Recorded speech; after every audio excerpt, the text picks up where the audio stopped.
Salam alaikum, j'espère que vous allez bien, j'espère que vous vous portez bien.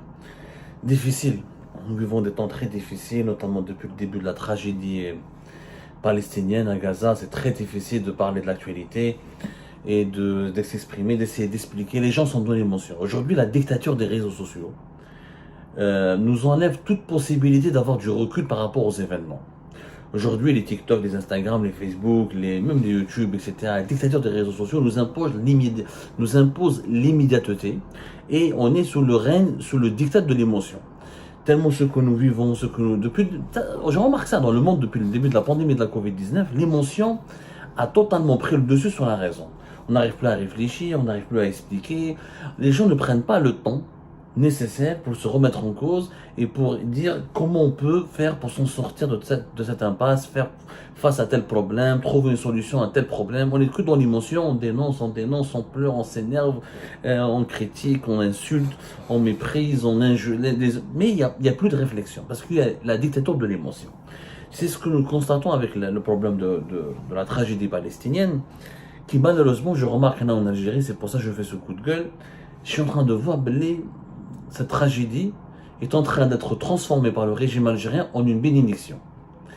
Wallah al-azim, c'est choquant ce que je dis, mais c'est la vérité, c'est ce que je ressens, c'est ce que je constate dans la réalité. Cette tragédie est en train de devenir une bénédiction pour le régime algérien. Pourquoi? Parce que ça justifie tous les blocages, toutes les paralysies et ça justifie toute la répression. Donc aujourd'hui, tu parles tu es avec les sionistes. Ah, on ne peut pas parler. Aujourd'hui, tout est paralysé en Algérie. Depuis le début de la crise, depuis le début des bombardements meurtriers de l'armée israélienne contre la population de Gaza, depuis l'attaque du Hamas contre les localités israéliennes, dont des civils israéliens le 7 octobre dernier, on ne parle que de ça et on a tout paralysé à cause de ça. Pas de changement de gouvernement, pas de visite présidentielle, pas d'activité protocolaire, pas d'activité politique, on a gelé les activités sportives. En Algérie, c'est un pays qui est paralysé maintenant. On vit uniquement au rythme de ce qui se passe à Gaza. C'est excessif, c'est exagéré, on ne parle que de Gaza. Alors qu'il y a des lois importantes qui sont en train d'être discutées par le gouvernement, il y a une loi de finances importante pour 2024, il y a une échéance importante qui nous attend en 2024, c'est les élections présidentielles. Il y a des problèmes. L'Algérie, elle a aussi ses problèmes. Et l'Algérie peut normalement, la vie est censée continuer, même si la Palestine, ça nous touche directement, même ce qui se passe à Gaza, ça nous touche énormément. Et il faut absolument se solidariser avec le peuple palestinien, mais on peut continuer à développer notre pays, à le construire, à rattraper le retard, à corriger ce retard de ce développement, à rattraper le retard technologique et économique par rapport au monde développé, au monde développé ou le monde occidental qui soutient activement Israël, pour pouvoir porter justement assistance et aide aux Palestiniens et aux Palestiniens. Mais non, il y a la crise en Palestine, elle a juste un blocage total. Rien total, alors que le pays a besoin d'efforts, de démarches, de travail, d'un nouveau gouvernement, de nouveaux dirigeants, de plans d'action, de plans de redressement, mais plus personne ne parle du problème de l'Algérie. Puis encore, quand on essaie d'en parler, on est diabolisé, on est critiqué. On chauffe les vidéos, les podcasts, les doubab électroniques, les mouches électroniques des laboratoires du régime algérien ont redoublé de férocité et de virulence. Maintenant, tu es traître, tu ne parles pas des Israéliens, tu dénonces pas les Israéliens, tu dénonces pas les sionistes, tu parles pas des enfants de Gaza. On parle que de Gaza, on ne peut plus parler d'un autre sujet. On ne peut plus parler d'un autre sujet, ce qui est anormal. On peut parler chaque jour de Gaza, mais on doit aussi parler des problèmes de notre pays, qui sont très nombreux. Et notre pays, pour qu'il puisse soutenir le peuple palestinien, a besoin lui-même d'être debout et de rester quand même développé, de se développer, pas de rester parce qu'il n'a jamais été développé, de se développer, de répondre à ses problèmes, de trouver des solutions à ses problèmes, de répondre à ses besoins. Aujourd'hui, les marches sont interdites. En plus, l'hypocrisie. Il faut parler de Gaza chaque jour, mais on n'a pas le droit de manifester. Si tu manifestes, il faut obtenir. Une seule marche a été autorisée, c'est le 19 octobre dernier. Si un vendredi ou un samedi, les Algériens et les Algériens veulent sortir manifester leur solidarité avec Gaza, ils seront réprimés, persécutés, emprisonnés ou bastonnés par la police, etc. En fait, le régime algérien veut absolument nous divertir et nous détourner notre attention sur les problèmes de notre pays avec la question palestinienne, mais il nous interdit totalement de s'emparer de cette question, de ce dossier et d'agir de façon spontanée pour exprimer notre solidarité avec la Palestine. Ma cache. tout doit passer par lui. Les aides humanitaires doivent passer par le régime, les manifestations par le régime, les expressions publiques ou les manifestations publiques par le régime. Si on veut organiser un événement sur Gaza et la Palestine, il faut passer par les autorisations du régime. Toute action indépendante ou autonome qui sort du cadre du contrôle absolu du régime algérien, elle devient suspecte, elle est interdite et elle est réprimée. Ou donc, pire encore, toute voix d'opposition, toute voix contestataire est assimilée ou elle est accusée d'être un complice d'Israël. Alors que, tu parles de la corruption du régime, tu parles des droits de l'homme, tu parles des droits de l'homme, je vois les Palestiniens, ils se font bombarder, les enfants se font massacrer, il n'y a pas de droits de l'homme, qu'est-ce que droits de l'homme? Tu parles des pénuries de produits alimentaires, moi je mets pénurie.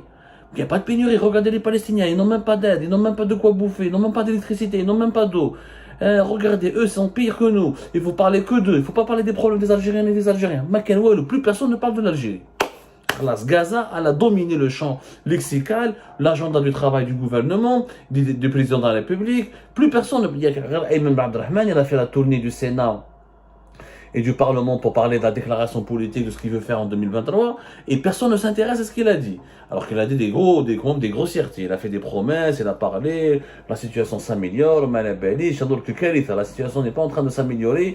Il y a des lois importantes qui sont en train d'être étudiées dans le domaine des finances, dans le domaine de la justice, dans le domaine de l'agriculture, mais la Medjouzo est inaperçue. Parce que toutes les communications officielles ne parlent que de Gaza. Makesh. Gaza. Personne ne peut dire quoi que ce soit. Wallah, personne ne peut dire quoi que ce soit. Même tu sors de ce circuit, de ce circuit mis en place ou balisé par le gouvernement, par le régime algérien, et tu deviens un traître, tu deviens un suspect, tu deviens un complice des sionistes qui veulent torpiller la solidarité, la stabilité, la sécurité du pays. C'est en fait entre nous, pour les dirigeants algériens, ils se frottent les mains, ils se disent heureusement, c'est très choquant ce que je vous dis, mais on leur fort intérieur, ils disent heureusement ça de Gaza.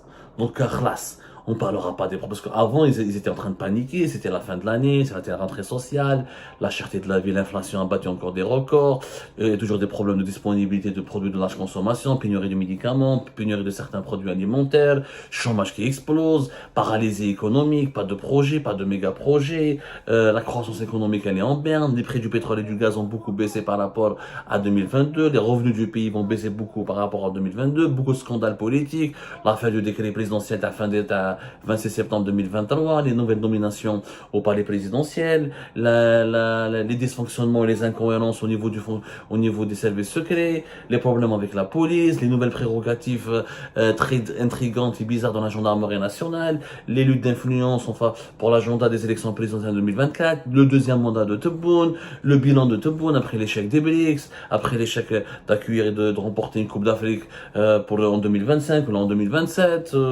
Et quand même, le problème géopolitique, après l'échec de la médiation algérienne au Niger, la position très délicate de l'Algérie au Mali et en Libye, plus personne ne parle de ces problèmes. Parce que le régime algérien a transformé la tragédie de Gaza en une bénédiction. Pour monopoliser l'attention, aujourd'hui, on ne parle que de ça. On essaye d'utiliser les souffrances des Palestiniens, les souffrances atroces des Palestiniennes et des Palestiniens, pour dire aux Algériennes et aux Algériens, fermez votre gueule, il y a pire que vous. Ça va, vous vivez bien, vous n'êtes pas massacré, vous n'êtes pas occupé par un ennemi extérieur, vous avez de l'eau, vous avez plus d'eau que les Palestiniens et les Palestiniens, vous avez plus de médicaments, vous avez plus de nourriture. Alhamdoulilah, contentez-vous de ce que vous avez. Voilà comment la propagande officielle en Algérie s'est construite. Et je suis sûr que si vous approfondissez votre réflexion, vous allez être d'accord avec moi. Remarquez comment médiatiquement et politiquement actuellement le pays est géré. Remarquez, mais Ayman Abdelrahman qui parle du bilan, que l'investissement s'améliore, où nous allons augmenter les standards en 2024, où il y aura des investissements, sans parler de ces investissements, il parle de 11 000 hectares même les objectifs sont tellement débiles. Il y a un premier ministre qui dit devant le Sénat, devant le gouvernement, notre objectif c'est de faire 11 000 hectares de colza. C'est quoi 11 000 hectares de colza? 45 000 hectares de soja, de colza dans les régions du sud du pays. C'est des plans, tellement il n'y a pas d'ambition, tellement il y a un plan d'action, tellement qui est insignifiant, et tellement que l'actuel gouvernement, est totalement déconnecté, est totalement incapable, il est prisonnier de son immaturité, de son incapacité à trouver des solutions aux problèmes de l'Algérie, la grande Algérie qui est normalement, avec son vaste territoire, avec ses potentialités humaines, avec les richesses de son sous-sol, normalement nous avons des grands projets économiques, nous sommes une puissance diplomatique importante, normalement notre voix est entendue sur la scène internationale, sur la question palestinienne, normalement nous sommes incontournables, nous jouons un rôle, nous organisons des rencontres, des forums, des événements internationaux, des conférences internationales, on essaie de trouver, de mobiliser des fonds pour les Palestiniens, on essaie de faire du lobbying au niveau des institutions internationales pour essayer de soulager les souffrances du peuple palestinien. Mais nous, l'Algérie, elle est complètement hors radar.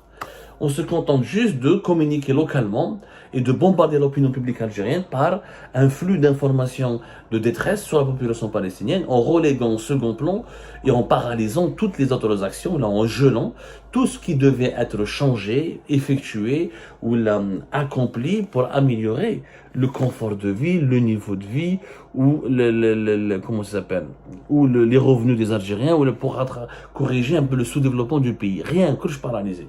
Président Maouchikhrj, pas de parole publique. Normalement, il y avait un conseil des ministres aujourd'hui. On est le dimanche 22 octobre. On ne sait pas s'il y a un conseil des ministres ou pas. De quoi ils vont parler. On a fin octobre 2023. Où j'ai la loi de finances à 2024. Quelles sont les priorités de 2024? Ou les élections présidentielles. On est à une année des élections présidentielles. Ni candidat, ni une scène politique, ni des propositions, ni un débat. Tout le monde a peur. Et d'ailleurs, qui a le plus peur? Les Algériens ont peur, mais c'est surtout le régime qui a peur. Pourquoi, s'ils n'avaient pas peur, pourquoi ils n'auraient pas autorisé les Algériens et les Algériens à sortir le vendredi pour manifester leur solidarité avec Gaza? Parce qu'il a peur que le Hirak revienne de nouveau. Il a peur que les Algériens redécouvrent les joies de la manifestation et de la protestation populaire et ils se disent, allez, cette fois-ci on redémarre le Hirak, la Palestine c'est l'occasion. Ben, le régime algérien contrôle les rues parce qu'il a peur, il a autorisé qu'une seule marche. T'as le jeudi 19 octobre, on en a parlé dans l'émission précédente, un échec total. Alger, ça n'a même pas dépassé 30 000 manifestants. Dans les autres villes, c'est entre 5 000 et 10 000. Quelques grandes villes, Alger, 15 000. C'est un échec total. Total. Et on a donné les éléments et les éléments factuels dans l'émission précédente. Mais ce qui m'étonne, c'est que le régime algérien, il a encore 5 ans après 2019, depuis 2024, mais le régime algérien a peur de son peuple. Pourquoi il a peur des manifestations? Pourquoi il a peur du retour du Hirak? Pourquoi il a peur que les foules investissent les rues et les places publiques un vendredi? Les vendredis. Pourquoi? Parce qu'ils sont bien catastrophiques. Parce que nous avons raison. Ce que je dis, il n'y a pas de bilan. Il n'y a pas un projet qui a été lancé. Il n'y a pas un méga projet ambitieux, etc. qui a été lancé. Il n'y a pas une réalisation positive. Medina Coupe d'Afrique, Medina les BRICS, Medina un nouveau port, Mahallina un nouvel aéroport, Mahallina des nouvelles villes, Mahallina des nouvelles lignes de train. Mais on a réalisé tout ce que nous vivons qu'avec des programmes de Abdelaziz, de régime Bouteflika qui ont été parachevés, qui ont été bloqués en 2019 et qui ont été parachevés en 2021, en 2022. Mais il n'y a rien. L'Algérie, il y a vide. Ma qu'un investisseur étranger, je vais recruter des milliers d'emplois. Les Chinois, les Européens, les Turcs, les logements ADL qui étaient privés depuis Bouteflika, ils disparaissent. On nous a promis de fabriquer des vêtements Decathlon en Algérie. On n'a plus jamais revu ça. On nous a promis des complexes on nous a promis des startups hyper puissantes. Il y a eu 2 ou 3 startups qui activent, qui prennent des distinctions à l'étranger, mais qui commercialisent rien en Algérie. On fait le paiement en ligne. On fait le paiement mobile. On nous a promis des compagnies aériennes privées. On nous a promis des banques privées. On n'a rien vu. حابسه الجزائر راهي حابسه وزاد جات هذه المصيبه تاع غزه خلاص le régime algérien donc il va se renfermer sur lui-même. Pourquoi? Parce qu'il est préoccupé par ses règlements de compte internes. Comment aller au présidentiel? Est-ce que Tebboune reste ou pas reste? S'il reste pas, quel président? Comment gérer la rue? Comment réprimer? Comment contrôler? Comment se protéger contre une agression étrangère? Comment se protéger contre un scénario d'une vague de protestation populaire interne? Voilà, le régime s'occupe de ces problèmes. Mais il ne s'occupe pas des problèmes du pays. Les problèmes de l'Algérie, on est aux abonnés absents. La hayatan liman tunadi. Et ça, je trouve, moi, cette instrumentalisation de la question palestinienne, elle est grave. C'est pas parce que des gens meurent à Gaza que le président ne doit pas aller dans les wilayas de l'intérieur du pays. C'est pas parce qu'il y a des gens qui crèvent à Gaza qu'on ne doit pas améliorer l'accès aux produits de première nécessité et l'accès aux médicaments et l'accès à des services publics de qualité en Algérie. Non, il faut que l'Algérie se développe, il faut qu'elle se renforce, justement pour pouvoir aider les autres peuples opprimés avec lesquels elle se solidarise. Celui qui n'a rien ne peut pas offrir à l'autre, qui est lui-même dans une situation de disette ou dans la souffrance. C'est malheureux. J'espère que le régime algérien va arrêter d'instrumentaliser la question palestinienne, qui va durer. Je rappelle que c'est pas la première fois qu'il y a eu des drames en Palestine. Je mets à la noblesse. Depuis 2008 jusqu'à 2023, il y a eu toujours chaque année des attaques, des agressions israéliennes, des ripostes du Hamas. Il n'y a pas eu une année de 2008 à 2023 où il n'y a pas eu des morts. En 2014, il y a eu 80 morts israéliens, 2329 morts palestiniens. En 2015, 174 morts palestiniens, 26 morts israéliens. Il y a juste cette fois-ci, il y a un bilan élevé du côté israélien et des attaques du Hamas qui étaient spectaculaires le 7 octobre dernier. C'est ce qui a remis un petit peu, c'est ce qui a donné à ce conflit israélo-palestinien une certaine épaisseur, une certaine nouvelle dimension. Mais voilà, ce n'est pas nouveau. Malheureusement, ce n'est pas nouveau. Malheureusement, ça risque de durer longtemps.